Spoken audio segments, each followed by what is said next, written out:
골로새서 3장 21절 말씀. 아비들아 너희 자녀를 경록해 말지니 낙심할까 함이라. 네.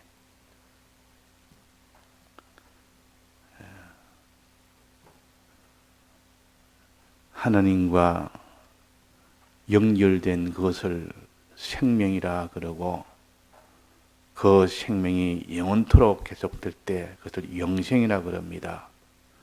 하나님과 연결된 그것이 곧 우리의 구원이 되는데, 하나님에 대해 계명을 잘 지켜서 이런 구원, 하나님과 연결이 되도록, 또 사람에 대한 계명을 잘 지켜서 그것이 바탕이 되어서 하나님과 연결이 더 잘 되도록 하기 위한 방편입니다.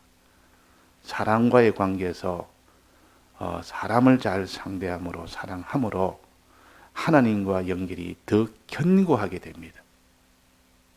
그냥 하나님만 사랑하고 하나님만 이렇게 바라보면서 사는 그것이 제일 중요하지만은, 그러나 사람이 사람을 사랑할 때 비로소 하나님과의 이 연결이 온전하게 된다. 그래서 사람에 대한 계명을 주신 겁니다. 하나님이 우리를 얼마나 사랑하는지는 내가 다른 사람을 사랑해 볼 때 비로소 하나님의 사랑을 알 수가 있는 겁니다. 내가 사랑을 안 해보면 하나님의 사랑을 알지를 못합니다. 그래서 내가 사람 하나를 사랑하니까 많은 수고도 들어야 되고, 거기에 대해 답답함도 있고 참아야 되는 것도 있고, 또 거기에 자기의 이런 마음도 들여야 되고, 시간도 들여야 되고, 정성도 들여야 되고, 많이 들여야 되니까, 그래야 그 사람을 사랑할 수 있는 것을 압니다. 하나님이 우리를 이렇게 사랑하시구나.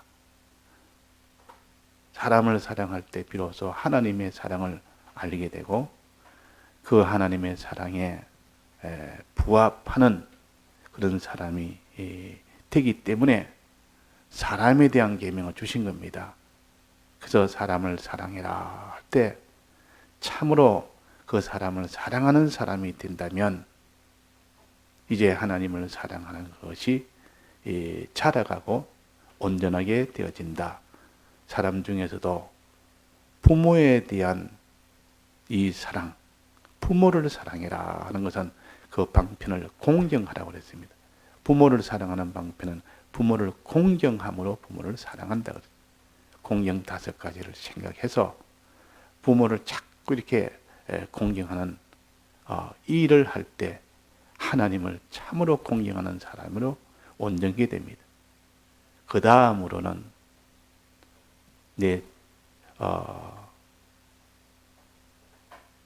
부모가 자녀에 대해서 자녀를 사랑해라.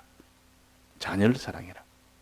자녀를 참 사랑할 때 비로소 하나님과 우리 사이 관계가 온전하게 되고 하나님의 이 사랑을 자기가 바로 알게 됩니다.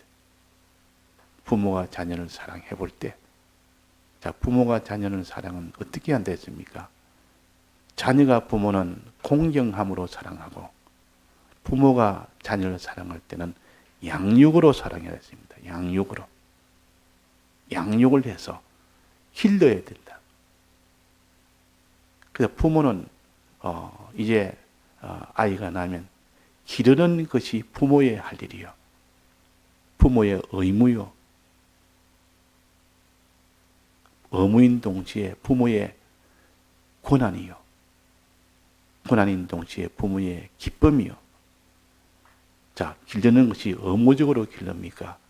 자녀가 태어나면 먹이고 입히고 하는 것이 의무감에서 하는 것이 아니라 좋아서 내가 길러야 되겠다 싶어서 본능적으로 하나님이 그 사랑을 주는 겁니다.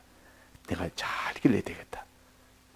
나면 벌써 나기 전부터 만반의 준비를 해놓고 최고로 먹이는 것도 할 수 있는 범위 내에서는 제일 좋은 것을 먹이려고 그러고, 또 무슨 알기하고 뭐 이렇게 배우게 하는 것도 제일 좋은 것을 가르치려고 그러고, 그러니까 자녀에 대해서는 아낌없이 투자를 하면서 아까운 줄 모르면서 합니다.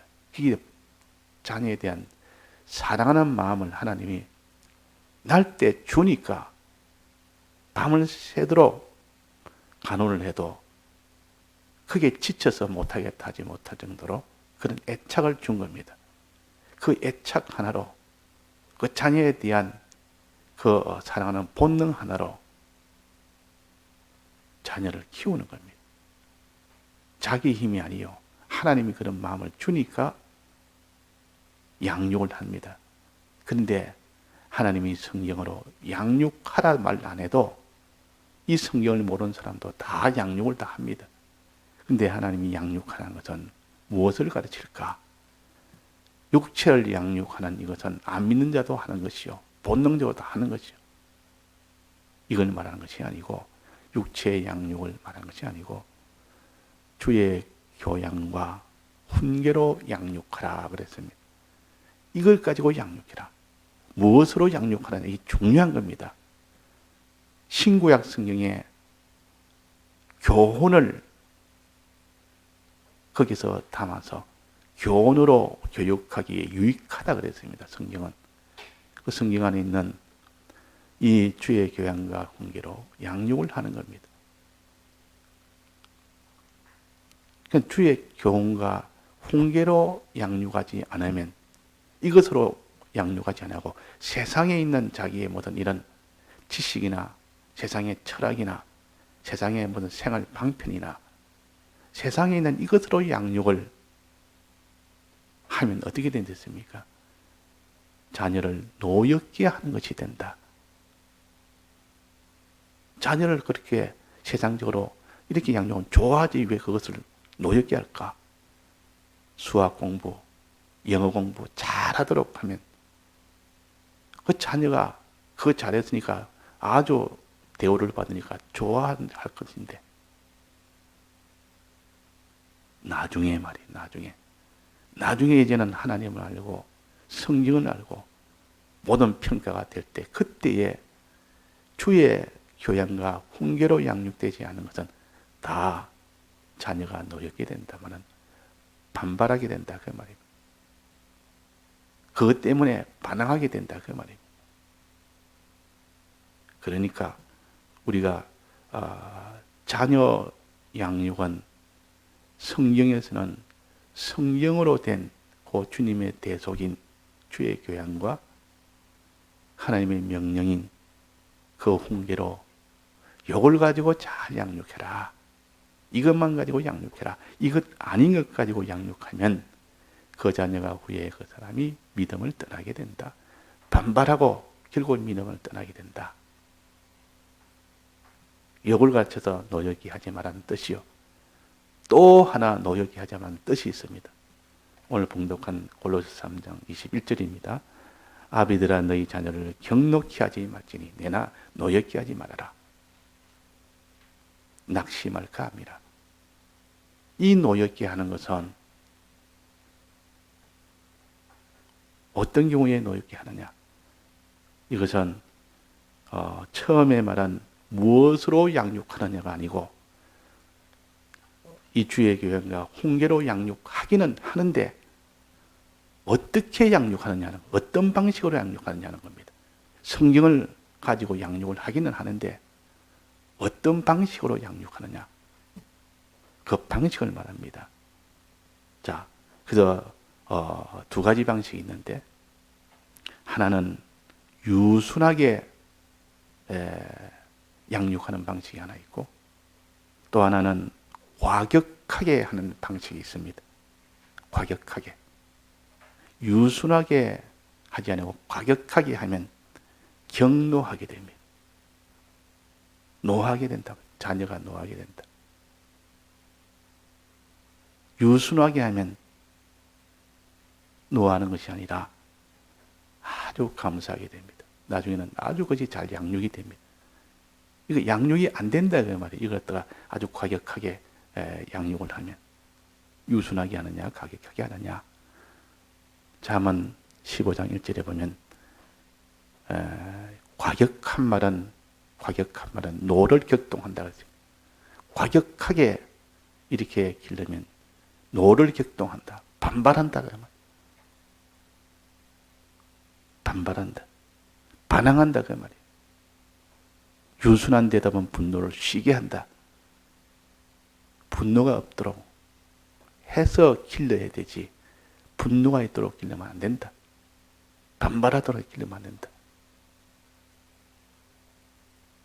어린아이는 꺾어가면서 길러야 된다. 일면은 맞는 말이지만 일면은 아닌 말입니다. 어린아이도 꺾을 때는 꺾어야 되지만은 그러나 기본은 그것이 아닙니다. 전체적인 흐름은 유순하게 길러야 됩니다. 유순하게 가르쳐야 됩니다. 꺾어가면서 명령식으로 강제식으로 길르면 당장 효력은 당장에 납니다. 무서우니까, 부모가 두려우니까 바로바로 말을 바로바로 듣습니다. 그러나 그 뒤에 노엽게 한단 말은 속에서 반발이 나오고 반항이 나오고 그러다가 낙심하게 된단 말은 믿음에 대한 낙심이 되다가 믿음을 떠난다 그 말입니다. 그러니까 자녀를 노엽게 하지 말라는 말은 잘못 해석해서 이것을 무슨 자녀의 비를 다 맞춰줘서 자녀가 노하지 않도록 자녀가 화내지 않도록 다 맞춰주면 자녀가 화 안 냅니다. 이런 차원으로 해석을 하기 쉽습니다. 그런 차원이 아니고 가르칠 때 하나님의 말씀을 가르칠 때에 유순하게 가르쳐라. 과격하게 가르치지 마라. 과격하게 가르치면 당장의 효력은 있고 당장의 것이 다 고쳐지는 것 같고 잘 따르는 것 같아도 그 속에는 반항이 속에서 맺히고 반발이 속에서 나오다가 그것이 나중에 자라면 낙심하게 돼. 믿음에 낙심하다가 믿음을 떠나버립니다. 그러니까 장기적으로 길게 보면 그게 아니라 그 말이에요. 그러면 유순하게 하면 노를 쉬게 하고 과격하게 하면 격동케 되니까 노를 격동케 한다 그러니까 과격하게 가르치는 것은 뭐며 유순하게 가르치는 것은 뭐냐? 데살로니가 전서 2장 어제 봉독한 7절입니다. 유순한 자가 되어 부모가 자기 자녀를 기름과 같이 하였으니 이게 또 자녀를 기를 때는 유순하게 길러야 된다 그랬습니다. 유순하게. 유순한 자가 되어 유모와 같이 자녀를 길러라. 유모라는 것은 저절로 먹여서 이렇게 길러는 그 어머니의 심정으로 길러라. 어머니의 심정으로 길러라. 유순하게 길러라. 자, 유순의 뜻을 우리가 바로 알아야 돼요. 그냥 부드럽게 말을 항상 이렇게 아주 웃으면서 말하고 부드럽게 말하고 이렇게 말을 갖다가 그렇게 하라는 뜻이 아니라 그 말이에요. 말은 아주 엄하게 하고 아주 무뚝뚝하게 해도 유순한 방식인지 과격한 방식인지 그것을 말하는 것이 아니고 유순한 방식은 데살로니가 2장 11절에 보면 그 밑에 11절에 보면 아비가 자녀에게 하듯 권면하고 권면식입니다. 이것이 유순한 양육 방식이라. 권면 방식. 반대는 무슨 방식입니까? 명령 방식이에요. 권면과 명령은 다릅니다. 명령은 그냥 이거 해야 된다. 이거 하면 안 된다고 명령하는 방식이고 권면은 이러하니 설득을 해서 이렇게 해야 된다. 이러하니 이거 하면 안 된다. 이렇게 하는 것이 설득을 포함해서 명령할 때 그것을 권면이라 그럽니다. 설명을 해서 이유를 설명하고 설득을 해서 그러면 그 자녀가 알아들을 수도 있고 못 알아들을 수도 있습니다. 그래도 그 방식을 해요. 그래도 알아듣든지 못 알아듣든지 그래서 하면 당장에 못 알아들어서 오히려 하는 것이 그대로 지속할 수 있습니다. 자기 하던 행동을 하면 안 되는 행동을 계속할 수가 있습니다. 그래도 그 방식을 해야 돼요. 그러면서 기회를 줘야 됩니다. 기다리는 것이 있어야 됩니다. 기회를 줘야 되지 그냥 바로 설득했다고 바로 안 듣는다고 그러니까 애들은 자녀들은 어리기 때문에 당장에 어른처럼 바로 알아듣고 바로 고치는 어른도 어려운데 애들이 그렇게 바로바로 그 설득을 했지만은 못 알아들 수도 있습니다. 그러나 그것이 반복이 되고 기다리고 하면 어느새 자기 스스로 할 때가 올 수도 있는 겁니다. 스스로. 처음에는 못 알아듣다가 두 번째는 좀 알아들어도 그 일을 못할 수가 있습니다. 좀 기다려서 좀 나중에는 스스로 할 때가 있다 그러면 그렇게 하는 방식은 자녀를 노하게 하지 않는 것이죠. 반발이 없는 겁니다. 또 가르칠 때에 이렇게 전달식으로 가르쳐야 됩니다. 전달식. 하나님이 이렇게 하셨다. 하나님이 이렇게 이거 하지 말했다. 이거 해랬다. 하나님이 우리를 어떻게 했기 때문에 이걸 해랬다고 전달 방식이 돼야 되는데 자기가 하나님이 되어서 가르치는 그 방식은 안 됩니다. 하나님이 되어서. 그래서 우리는 하나님식이 되면 안 되고 잘못하면 우리가 자녀를 기를 때 맞아 내가 하나님이 뜻되어 버립니다. 하나님 되고 자기 이 자녀를 그렇게 가르치다 보면 명령이 되고 강제가 되고 하나님은 우리를 명령할 수 있고 강제를 할 수도 있습니다. 근데 우리는 오직 전달자입니다. 그 위치를 전달자의 위치에서 해야 되지. 하나님이 이렇게 했으니까 내가 이 하나님 말씀을 내가 내게 제가 알려주니까 우리 이렇게 해야 되지 않느냐? 이렇게 해야 되지 않느냐? 이렇게 해야 되지. 벌써 하나님 자리에 올라가지고 텅텅 강단을 치면서 하나님처럼 이렇게 말합니다. 그러다 보면 거기서 무슨 일이 생기느냐? 하나님의 거룩을 범하는 모세처럼 한 번 그는 실수를 했습니다. 하나님이 거기에 가나안 땅에 들어가지 못하는 범죄가 된 겁니다. 이렇게 가는 아무리 너가 길러도 그는 다 실패가 된다. 그걸 유순한 방식이 아니고 과격한 방식이라. 자기가 하나님이 되어가지고 명령하는 방식, 강제하는 방식이 되어버립니다. 하나님은 우리를 강제할 수가 있고 명령할 수가 있습니다. 그러나 우리는 다 전달자요. 전달자가 왜 하나님처럼 그 자리에 서가지고 자기가 이렇게 저렇게 하나님처럼 말하는 그래서는 안 됩니다. 하나님이 이렇게 말씀하셨다. 그러니 우리는 이렇게 해야 된다. 나도 해야 되고 너도 해야 되고 하나님이 이렇게 두려운 하나님이 하셨는데 너도 나도 안 하면 나도 이런 화를 받고 너도 안 하면 너도 화를 받는다. 이게 전달식입니다. 잘못하면 이 강단에 선 사람이 전하다 보면 자기가 하나님처럼 돼가지고 하나님의 권위가 있는 것처럼 강단을 내리치면서 그렇게 전할 수가 있어요. 물론 뭐 주의를 집중시키기 위해서 할 수 있고 강조하기 위해서 할 수도 있지만은 누가 이전에 설교를 앉아 시키는데 백 목사님이 보시는데 하도 말을 안 듣고 집중을 안 하니까 강당 치면서 집중하라고 치면서 설교를 했는 겁니다.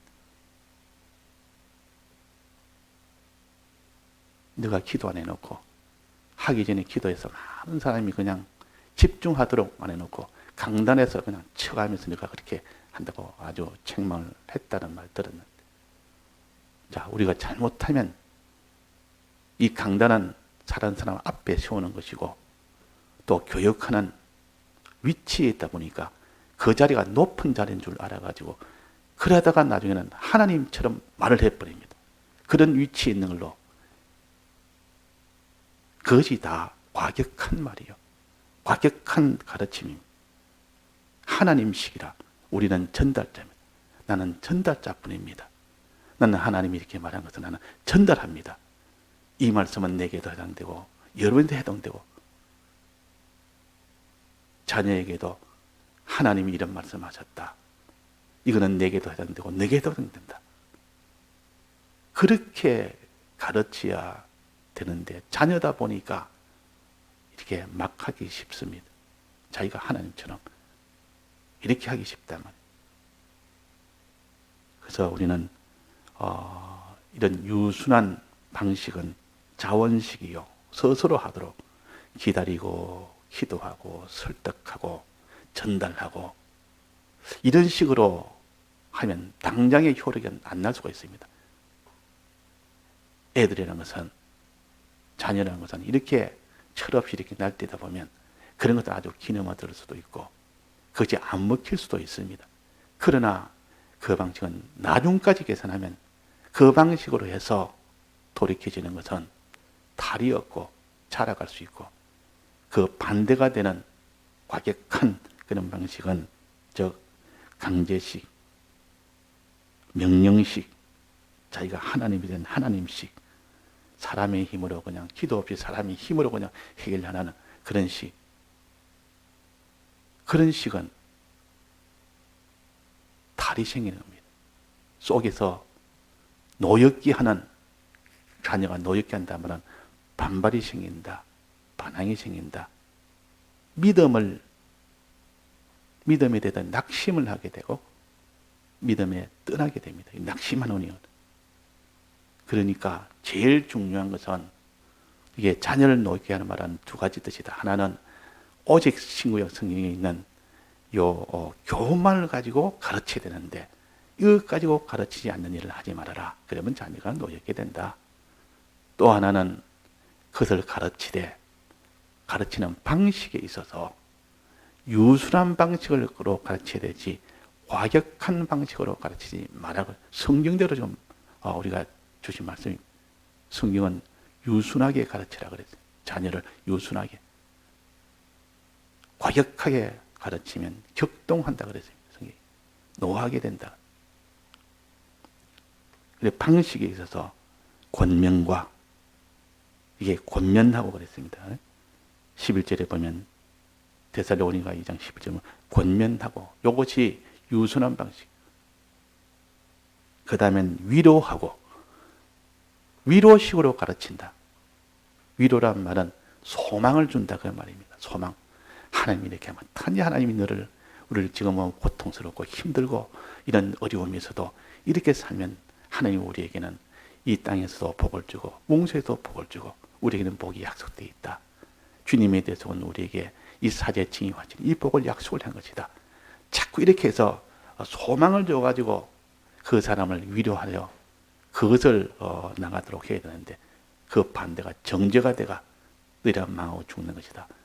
이거 경계를 시키기 위해서 할 수도 있습니다. 그런데 전부 다 그 사람의 명령하는 명령이 전부 다 하나님의 명령을 전할 때 소망을 위주로 해서 이렇게 길러 가야 된다 그 말이에요. 자, 정죄식이 아니고 소망식. 그 다음에 위로하고 경계하고 경계를 해줘야 돼. 선악과 먹으면 너는 정령 죽으니까 하여튼 안 먹도록 해야 된다. 이 경계를 시켜줘야 돼. 시킬 때 마음에 안타까움을 가지고 만에 하나 이 자녀가 이 죄를 지으면 어떡하나 하는 그런 안타까움을 가지고 경계를 시키는데 이 경계할 때 경계를 시켜도 그것을 먹는 겁니다. 선악과를 먹는 겁니다. 잘못하게 자꾸 삐뚤어져 나가는 겁니다. 그러면 이 안타깝게 경계를 시켜도 될 때는 그 모든 죄를 짓든지 이를 삐뚤어진 길로 나가든지 그러면 책망을 해야 됩니다. 책망, 잘못을 지적해야 된다. 지적해서 너희 틀렸으니까 이게 고쳐야 된다 하고 지적을 합니다.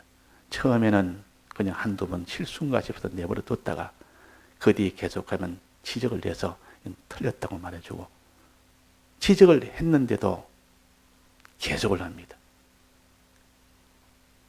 지원했는데, 그럴 때는 더 심하지 않도록 하기 위해서 그 고집을 이제는 중단을 시켜줘야 되니까, 놔두면 더 폐단이 되고 그에게 큰 화가 되니까 그때는 초달을 해야 됩니다. 매를 들어야 된다, 그 말입니다. 하나님도 우리에게 부득불 마지막은 매를 들어서, 매를 드는 목적이 뭡니까? 화가 나서가 아니고 회개하도록, 돌이키도록 하기 위해서 초달을 하는 겁니다. 이 회초를 들어야 될 때는 차마 자녀는 마음이 아파서 회초를 못 드는 경우가 많습니다. 그냥 물고 빨고 좋아서 애들 막 좋게만 해주고 이래야 되지, 매를 드는 것은 고통이 되니까 그냥 그걸 안 하는 겁니다. 그걸 자녀를 사랑한다고 여깁니다. 근데 성경은 초달을 참아 못하는 자는 자녀를 미워하는 자라고 했습니다. 미워하는 겁니다. 초달해야 될 입장에서 초달 안 하고 있으면 그는 미워하는 자라. 자녀가 어떻게 되든지 말든지 뭐 점점 심하게 이렇게 고집을 더 나아갈 때는 그든 초달해서 그를 막아줘서 거기서 해를 받지 않도록 해줘야 되고, 징계를 근실히 하는 자는 자녀를 사랑하는 자라고 그랬어요. 그러니까 정말 사랑하는 자는 최후 마지막에 초달을 하는 겁니다. 고소를 할 때도 설득을 해서 너가 이러이러해서 너는 초달을 받는다 가르치고 초달을 하고 그 뒤에 돌이킬 수 있도록 회개하도록 이렇게 만들어서 그렇게 나가는 것이 다 유순한 방식이에요. 유순하게 가르치고 하는 방식입니다. 다 같이 통성으로 기도하시다가 자주 하시겠습니다.